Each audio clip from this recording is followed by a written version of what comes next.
Yeah. Killjoy. Killjoy 2. Hello and welcome to Oh the Horror. I'm Fedora, and here we are, finally back talking about Killjoy. Now, a lot of people have asked me recently if I plan on doing a second full moonathon. And yes, I definitely do plan on doing that at some point. But due to time not being quite right, and a couple of fan requests as well, it's probably not going to be for at least until next season, I'd say. Plus, when I do it, I want to make sure that they're all brand new movies, because Full Moon has a lot of movies able to make fun of. And one of those movies I want to get rid of now is some of the Killjoy sequels. And that's where we stand right now. So, without further ado, let's dig into Killjoy 2, Deliverance from Evil. So, this movie starts, and it already wants to kill itself. No, don't do it, Killjoy. You'll be good in just a few years. Oh no, scratch that. It's actually a police chase with a funky soundtrack, courtesy of the 1970s detective show era.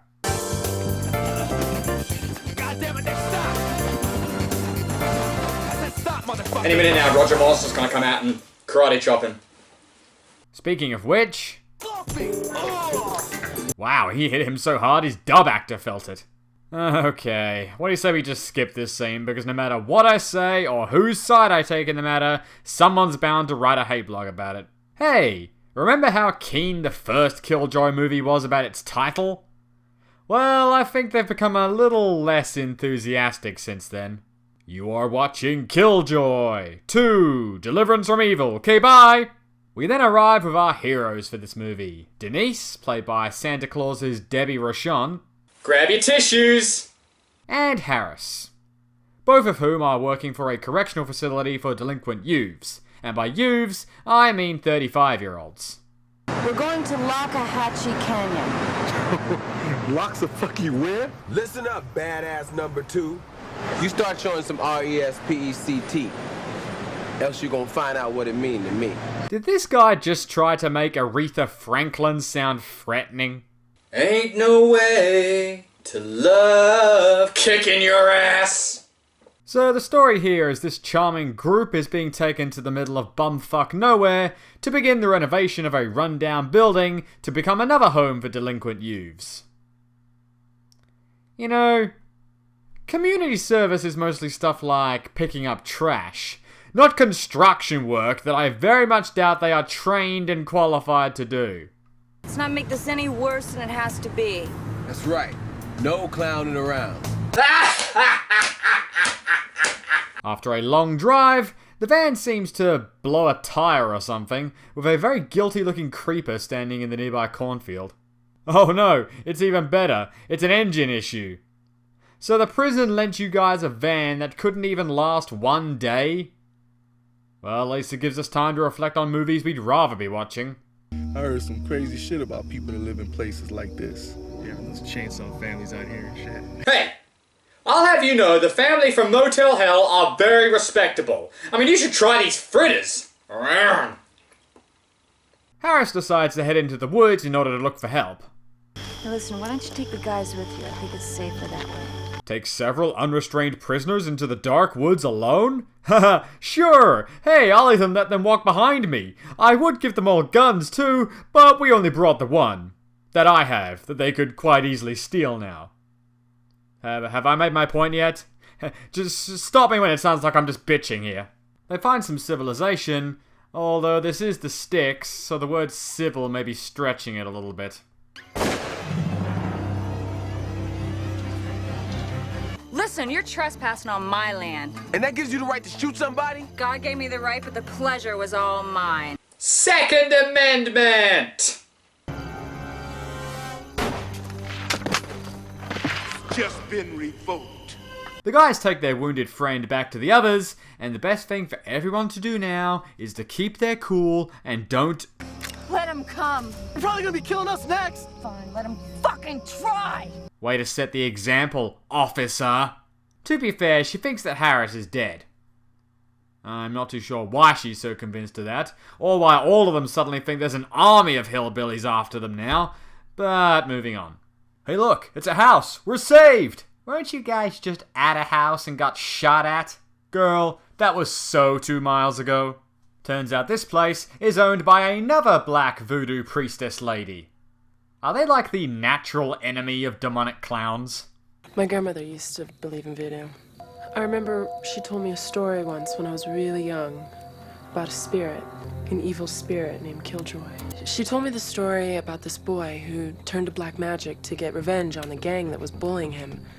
He tried to summon the spirit of Killjoy but failed, and the gang ended up murdering him.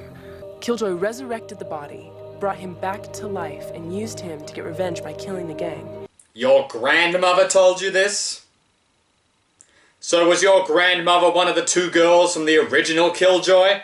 Well, she must have been, seeing as that's the only way she can know all these details.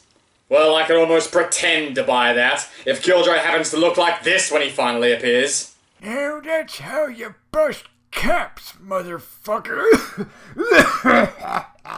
Oh, that's right. We're 40 minutes into this thing, and only now they're finally talking about summoning him, in hopes that doing so will somehow bring their dying friend back to life, like it did for Michael in the first movie. The sun, the moon, the air, and the light, we beg you hear our cries tonight. The earth, the soil, the flesh, and the dust, we beg you, Killjoy, appear to us. I don't know if she's trying to summon a demon here, or if she's taking her Green Lantern oath. And by the way, Cece, less than a minute ago, you were the one saying not to fuck with evil voodoo. You Holden? Maybe. Oh, okay. I guess the risk of death or losing your soul is totally worth it as long as you can get a joint out of it. Huh. Looks like nothing happened. Oh well, let's bang. Well, looks like the man himself is finally among us. And you want to know why I'm not tearing off my ears right now to prevent the incoming vocal torture? It's because this time, Killjoy is not being played by Angel Vargas, but by Trent Haaga. For those who don't know, Trent Haaga is the man who will go on to play Killjoy in the very awesome parts 3 and 4. And let me tell you, he turns the character from ungodly annoying into a total badass. Mirror, mirror on the wall, who's the baddest motherfucking clown of all? I'm talking about Killjoy. Trent's take on Killjoy as a more bitter, dry, almost like a psychotic Krusty the Clown was just so much better. So, seeing as this is his first time in the role, let's see the transformation in progress. Alright, Nick, quit fucking around.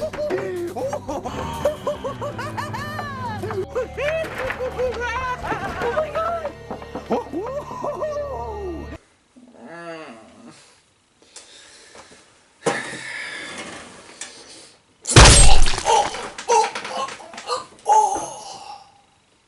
I guess it isn't fair to be annoyed at Trent for this. I mean, it's hardly his fault what writer-director Tammi Sutton makes him do. But even still, look at this jackass!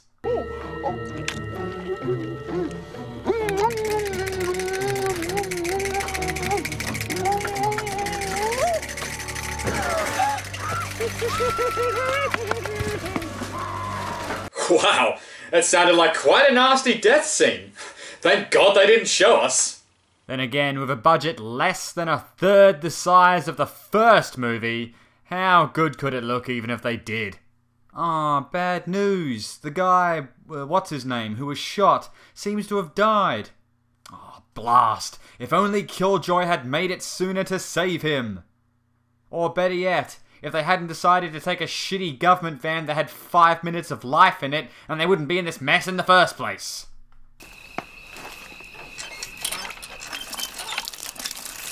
Oh no, they got LA tap water out here? There we go, Beverly Hills tap water.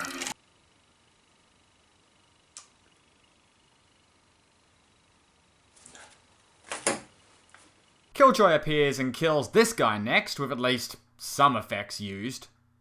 And with everyone beginning to panic, Nick here, who was by the way the one arrested in the beginning of the film, a totally necessary sequence I now see, is the next one to run into the killer clown, who this time uses a killing move that he later teaches to Darth Vader in Star Wars Rebels. People need to get more fun out of death.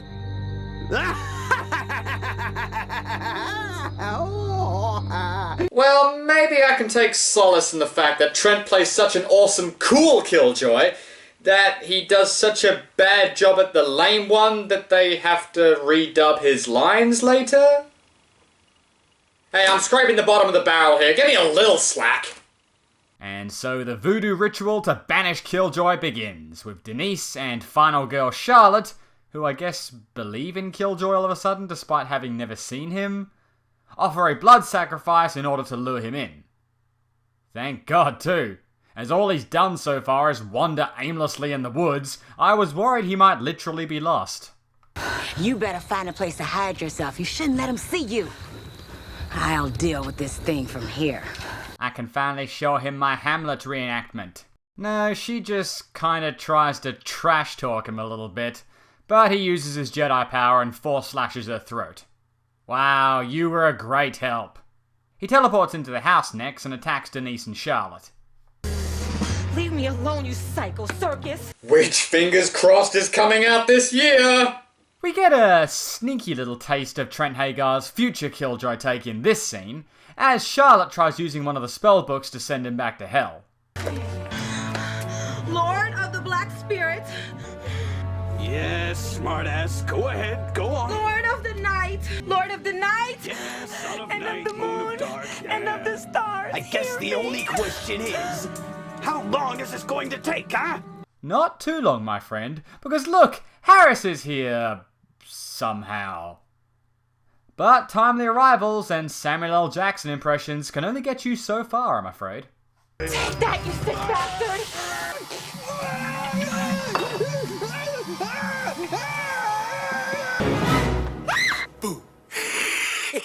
No, he's apparently a bit more sissy than that, because that's all it takes to kill him.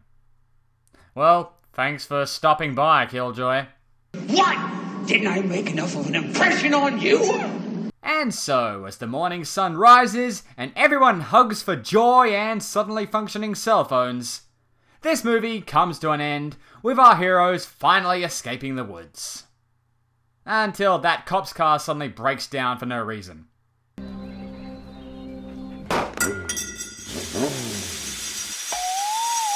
God damn it! And that was Killjoy 2, Deliverance from Evil. The real question here is which do I think is worse between this and the original? That's a tough one. Killjoy is easily less annoying here, despite 90% of his dialogue being forced laughter, and the acting is slightly better. On the other hand though, so much less happens in this movie. It takes 40 minutes for Killjoy to actually appear, and when he does, he just sort of stumbles around the woods randomly and kills people as cheaply as a 30 grand budget would allow.